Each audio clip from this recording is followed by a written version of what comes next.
Hello. Arvind గారా? Hello, ఎవరండి? నమస్తే అండి. నా పేరు అనిత. నమస్తే అండి, చెప్పండి మేడం.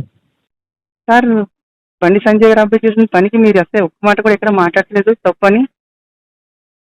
మేడం, బండి సంజయ్ గారు అబ్బాయి చేసిన తప్పని మీరు ఒక్క చోట కూడా మాట్లాడలేదు. నేను Bharatiya Janata party MP madam.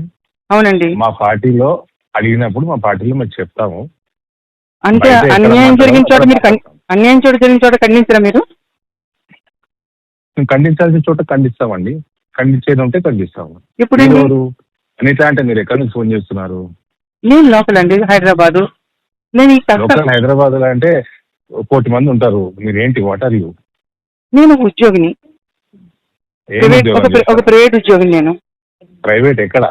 Hyderabad లో ఉంటుంది, రెహమత్ నగర్. ఏ కంపెనీ? ఉంటుంది, రెహమత్ నగర్. నేను అడిగిన దానికి మీరు అడిగేదానికి సంబంధం ఉందా సార్? మీరు నన్ను అడగడానికి మీరు ఎవరు మేడం? అరే, మీరు ఒక అధికారి అండి, ప్రజల అధికారి మీరు.